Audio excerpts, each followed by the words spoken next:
Hoy vamos a desentrañar esos titulares recientes y, seamos sinceros, bastante aterradores que han estado inundando las noticias en todo el mundo. Piensen en esto: un virus misterioso y letal atrapado a bordo de un crucero aislado en medio del océano. Suena a película, ¿verdad? Hay muchísima desinformación circulando por ahí, así que en este análisis vamos a ir más allá del pánico inicial y entenderemos la verdadera ciencia detrás de esta emergencia médica. Bueno, entremos de lleno en esto. Esta cifra que ven aquí, 31,7%, es asombrosa. Representa la tasa de letalidad reciente de los casos de hantavirus en Argentina durante esta temporada 2025-2026.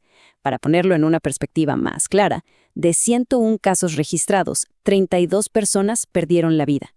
O sea, estamos hablando de un nivel de mortalidad extremadamente alto que además marca un incremento sostenido frente a años anteriores. Y fíjense, este número es justamente el telón de fondo crítico para comprender la magnitud de lo que estaba a punto de desatarse en alta mar. Y aquí es donde nos topamos con el gran enigma médico de nuestro desglose de hoy. Porque, a ver, esta no es la típica historia de un brote en un crucero por algo que comiste o el clásico virus estomacal. Estamos hablando de un patógeno que normalmente vive en roedores silvestres, escondido en bosques y campos. Encontrar este mismo virus saltando de pasajero en un barco de lujo que estaba completamente libre de ratones y navegando en medio del Océano Atlántico, bueno, eso literalmente desafía todo lo que los manuales nos decían sobre esta enfermedad. Sección 1. Brote en el MV Ondius. La cronología del desastre. Vamos a avanzar y ver cómo escaló todo esto. Todo empezó el 1 de abril de 2026. El MV Ondius, un barco con 196 pasajeros a bordo, zarpó de Ushuaia, en Argentina. El plan era un viaje espectacular de 24 días hacia la Antártida y el Atlántico Sur. Pero el 11 de abril ocurre la tragedia. Un pasajero neerlandés de 70 años, que ya venía sintiéndose mal, fallece a bordo. Unas semanas después, en la remota isla de Santa Elena, su viuda tiene que desembarcar, solo para fallecer también al poco tiempo en Sudáfrica. Y ya para principios de mayo, con el barco atracado en Cabo Verde y un montón de evacuaciones en marcha, la situación ya era, sin lugar a duda, una emergencia internacional. Y el impacto fue durísimo e inmediato. Tuvimos 3 víctimas fatales confirmadas. Hubo que armar toda una logística de ambulancias aéreas volando hacia Europa y Sudáfrica. Imagínense el nivel de alarma que las autoridades de las Islas Canarias, con el recuerdo fresco de los días más oscuros del COVID-19, se negaron rotundamente a dejar que el barco atracara en Tenerife. Simplemente no querían arriesgar a su población. Mientras tanto, la Organización Mundial de la Salud tuvo que iniciar una verdadera carrera contrarreloj, coordinando un rastreo de contactos gigantesco en 12 países para localizar a quienes se habían bajado del barco antes de saber a qué virus se enfrentaban. Sección 2. El virus silencioso. Conociendo a la amenaza. Para entender cómo un desastre así es posible, hay que mirar de cerca al virus. Los hantavirus son lo que llamamos patógenos zoonóticos. Su hogar natural son los animales, específicamente varias especies de ratas y ratones. Pero aquí está lo loco. Los roedores portan el virus de forma totalmente silenciosa. Ellos andan por ahí tan tranquilos, no se enferman para nada.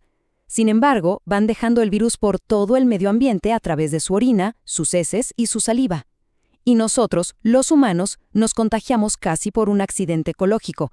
Cuando esos desechos se secan, se vuelven polvo y, sin darnos cuenta, los inhalamos al respirar.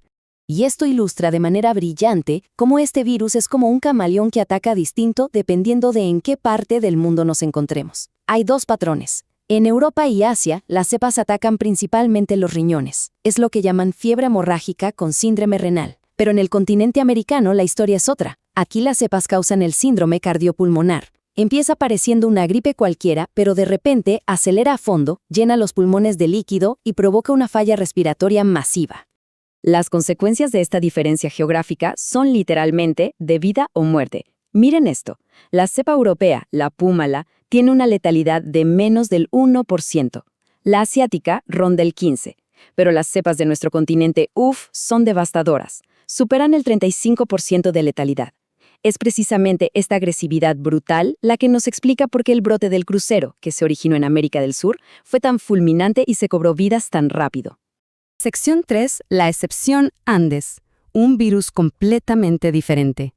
Toda esta pesadilla empieza con un evento biológico muy específico llamado desbordamiento zoonótico, o spillover.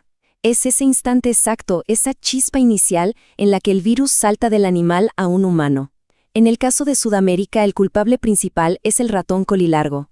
Si ese primer contacto no ocurre, si el virus no da ese salto desde la naturaleza, todo el brote en el crucero simplemente no habría existido. Así que el punto crucial aquí, el giro en la trama de esta historia, es que los análisis genéticos descubrieron algo espeluznante. El virus a bordo era la cepa Andes. De todos los hantavirus que existen en el planeta y que solo pasan de ratón a humano, el virus Andes es la única excepción. Es el único capaz de transmitirse directamente de persona a persona, siempre y cuando haya un contacto muy cercano y prolongado. Y ahí lo tienen, misterio resuelto. No hacían falta ratones paseando por los pasillos del barco, solo hacía falta gente conviviendo estrechamente en un espacio cerrado. Claro, al descubrir esto, los epidemiólogos se enfocaron de inmediato en el caso índice, es decir, el primer pasajero que falleció. Resulta que antes de subirse al barco en Ushuaia, esta persona estuvo en un largo viaje por carretera de 4 meses, cruzando justo por las zonas de Chile y Argentina, donde el ratón colilargo es endémico. En este momento, las autoridades están literalmente peinando esa misma ruta, analizando roedores, intentando encontrar la aguja en el pajar, el momento y el lugar exacto de ese primer salto zoonótico que desató toda esta cadena. Sección 4. Nuevos diagnósticos. La ciencia responde. A ver, hagamos una pausa y respiremos profundo. Con todos estos titulares alarmistas, la Organización Panamericana de la Salud ha salido a dejar las cosas muy claras. No estamos ante el inicio de una nueva pandemia global. Es cierto, la cepa Andes se transmite entre humanos, pero requiere un nivel de contacto extremadamente íntimo y prolongado. Su capacidad para propagarse masivamente por el mundo es bajísima. El riesgo verdadero está muy localizado alrededor de la persona enferma. No es algo que se vaya a pegar por cruzarte con alguien en la calle. Ahora, lo que es realmente fascinante de esto es cómo la ciencia médica avanza. Desde Brasil nos llega una noticia espectacular. Han desarrollado una prueba rápida para el hantavirus. Imagínense, con solo una gota de sangre y esperando apenas unos 15 o 20 minutos, los médicos pueden saber qué tienes y con un 100% de especificidad. El mayor acierto de esto es que ayuda a diferenciar el hantavirus del dengue, porque al principio los síntomas son casi un calco. Al no confundirse de diagnóstico, los doctores pueden actuar rápido y salvar un sinfín de vidas, especialmente en zonas rurales alejadas. Un verdadero cambio de juego. Sección 5. Prevención y cuidado. Las medidas de seguridad. Vamos a recordar la regla de oro aquí, porque el verdadero enemigo es invisible, está en el polvo. El contagio ocurre cuando los desechos secos del roedor se mueven, se levantan en el aire formando nubes microscópicas y terminan en nuestras vías respiratorias. Si entendemos esto, si entendemos que el polvo es el vehículo, todas las reglas de prevención que vamos a ver ahora tienen todo el sentido del mundo.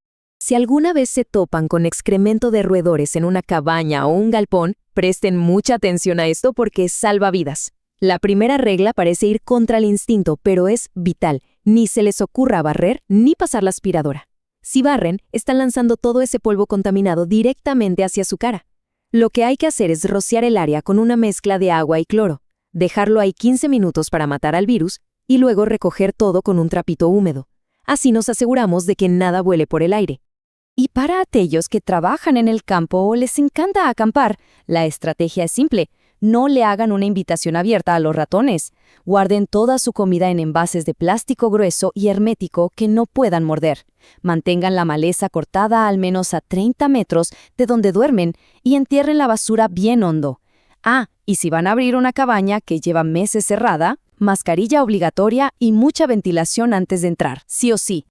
Para cerrar este análisis, tenemos que mirar un poco más allá. Lo del crucero Ondius no pasó porque sí.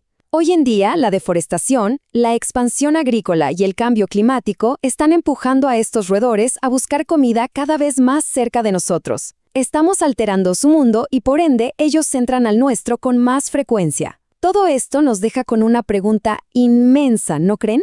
En un mundo donde todo está conectado, ¿estamos realmente preparados para enfrentar lo que ocurre cuando el desequilibrio en la naturaleza de un extremo del planeta termina abordando un barco en el otro? Definitivamente es algo que nos deja pensando.